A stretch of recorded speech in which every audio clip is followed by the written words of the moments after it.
ચાલો મિત્રો, ઘરની રસોઈમાં તમારું સ્વાગત છે।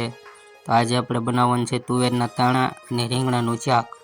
તો સૌ પ્રથમ આપણે તુવેર ફોલી લઈશું। તુવેર આપણે જોઈને ફોલવાનું છે, કારણ કે તુવેર સડી ગયેલી બહુ હોય। જો આ રીતના ફોલી લેવાના છે, બધા દાણા કાઢી લેવાના છે તુવેરમાંથી। તો આપણે તુવેર ફોલી નાખીએ, કારણ કે તુવેર છે એ સડેલી બહુ હોય, તો ધ્યાન દઈને ફોલવીએ આપણે।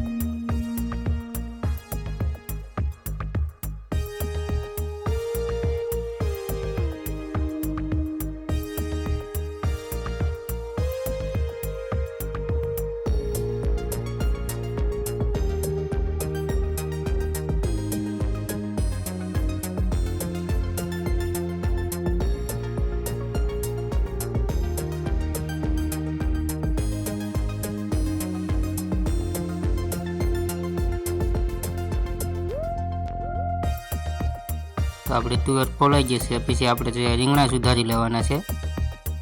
તો આપણે ડીટીયાવાળા રીંગણા રાખવાના છે।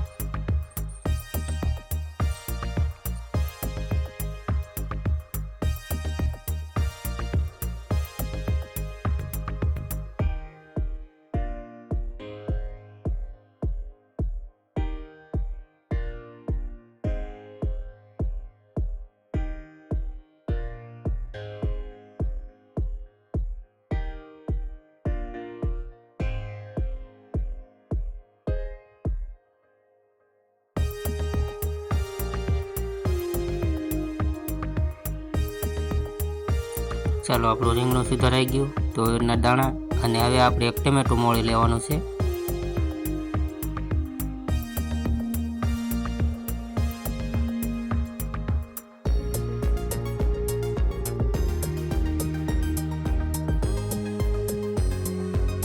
ચાલો આપણે ટમેટું પણ મોળાઈ ગયું, તુવેર પણ ફોલાઈ ગયા અને રીંગણા પણ મોળાઈ ગયા। તો એક તપેલામાં આપણે તેલ રેડી અને ગરમ થવા દેવાનું છે। પછી તેમાં જે આપણે રીંગણું અને તુવેરના દાણા ધોઈ લેવાના છે સરખા પાણીએ। પછી તેને તેલમાં નાખી દેવાનું છે અને કોરું તેલમાં સડવા દેવાનું છે। આપણે બધું નાખી અને તેલમાં સડવા દેવાનું છે। ત્યારબાદ આપણે સ્વાદ પ્રમાણે મીઠું નાખી દેવાનું છે।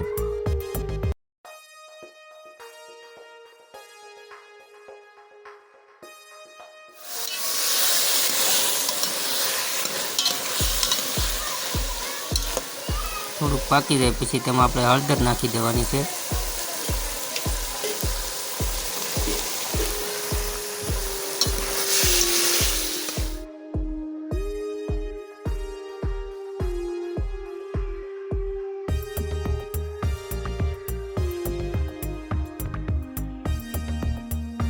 આ રીતનું પાકી જાય પછી તેમાં આપણે લાલ મરચું પાવડર નાખી દેવાનું છે, મિક્સ કરી દેવાનું છે।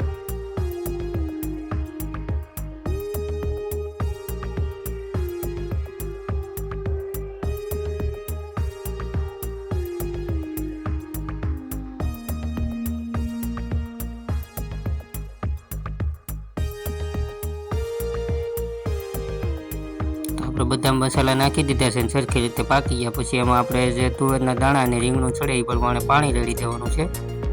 પછી આ રીતનું મિક્સ કરી લેવાનું છે અને પછી તે આપણે જે ટમેટું કાપ્યું હતું એ નાખી દેવાનું છે। વિડીયો ગમે તો લાઈક કરીને શેર કરી દેજો મિત્રો, અને ચેનલને સબસ્ક્રાઈબ પણ કરી લેજો।